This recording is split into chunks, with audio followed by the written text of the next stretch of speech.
30 seconds is not a lot of time, but our 4 Book Talk finalists definitely managed to make the most of it. Hi, I'm Dr. Brad Gustafson, and this right here, right now, is the World Championship of Booktalks. And this is Jen LaGarde, my co-host, also known as the Librarian to the Stars. Thanks, Brad. You know, we started this year's championship bracket with 16 educators representing every corner of the country and a bonus continent or two.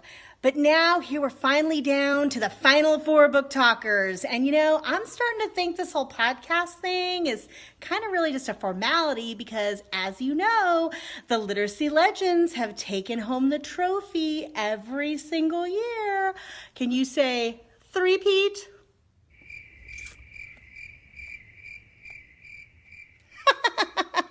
Okay, that was Brad's cue to mention that he's coaching the lead learners again this year, but maybe he's seeing the writing on the wall too.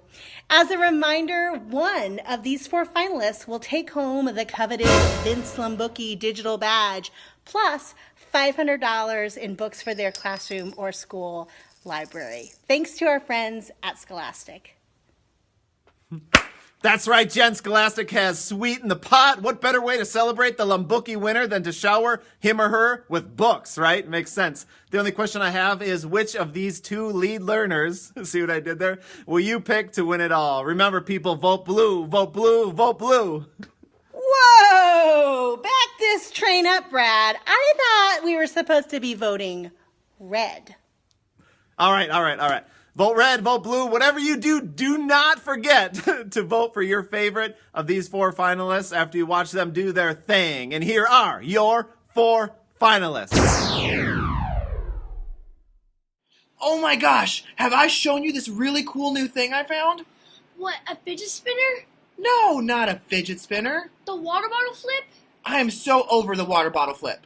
Hatching a Hatchimal? No, those are too expensive. I'm talking about this awesome new book I found called The Bad Seed. Oh, that book sounds so amazing. Can we read it right now? Yes, let's do it. The Bad Seed by Jory John. Vote for us. Here's a tough subject and a vital novel should be in every library in America. Great books engage us in conversations that matter. We can't sugarcoat twin issues of racism and gun violence at the intersection of police violence against young black men. So now you're warned, that's what the book's all about. In Chapter 1, we hear Jerome's ghost voice just after his death by police shooting. We hear the grieving family. We hear the voice of the daughter of the officer who mistakenly kills Jerome. I can assure you, no one should have to navigate tragedy without a guide, and we can thank Jewel Parker Rhodes for being ours.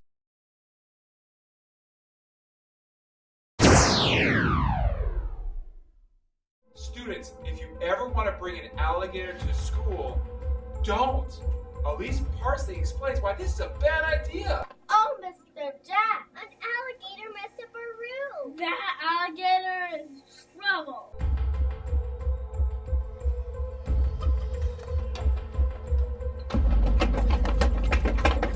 Don't bring an alligator to school.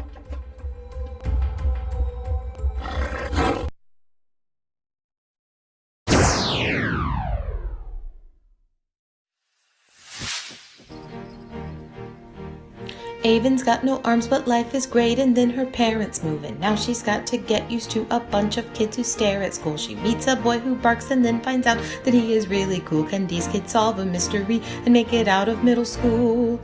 Read insignificant events in the life of a cactus. You're gonna love this book because it really is the very best. We give this book 10 toes up. Unbelievable. Those were so good. I am glad that I don't have to be the one to decide this thing. That choice is up to you. So here's the link to vote for the one book talk that you think is worthy of the title World Book Talk Champion.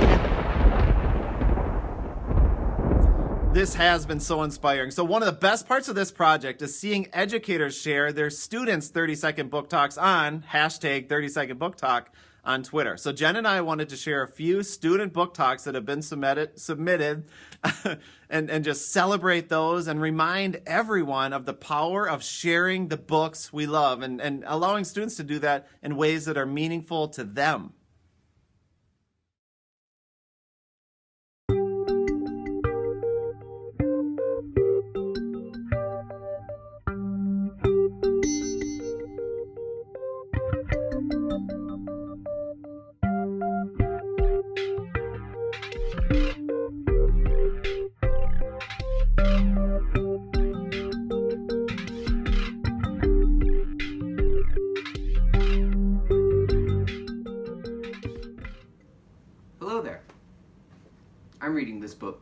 books. What a great book it is.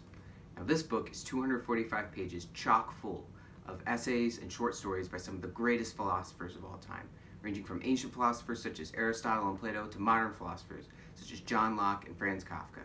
This book is for those who wish to challenge their mind intellectually and get new perspectives on different issues they may see. Now, if you'll excuse me, I need to get back to John Locke and his view on limits of government. Crime and Punishment is a book about murder, but it's not about the crime, it's about the murderer. Set in 1860 St. Petersburg, Russia, a city of crime and violence. The novel, written in third person, follows Raskolnikov, a young student who has dangerous ideas that lead to murder. The story isn't about how he does it, but why, and what it does to his mind and soul. It's a psychological thriller. Written by Fyodor Dostoevsky, it draws on ideas of sin, crime, and poverty from his own time in prison. Will Raskolnikov be caught? What will the murder do to his psyche? Read the book to find out. Hey little boy, I want to buy a book. Gee whiz, I sure would. It's a classic, the OG science fiction novel. It's got some of the first archetypical characters of the sci-fi genre. It's set on a desert planet, too. Frank Herbert wrote this novel in third person. It follows the story of a rich family called the Atreides. Thematically, it focuses on human interaction. I'll take it. The Color Purple features the first-person point of view of Celie, a poor black woman in the early 1900s of the rural South who experiences abuse by her father and her husband. But luckily, with the help of her friends, her sister, and her own spirit, Celie discovers her independence throughout the story. But wait, unlike any other historical fiction, The Color Purple is composed of letters written by Celie.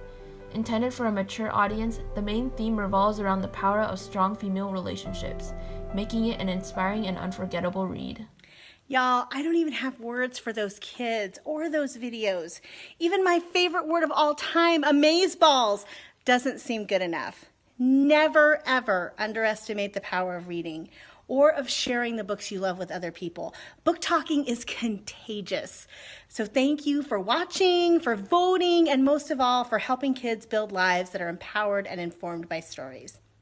As always, it is an absolute privilege working with you, Jen. Remember, people, the polls are open for the next week, so do not forget to vote. I cannot wait to see which lead learner you choose to win it all.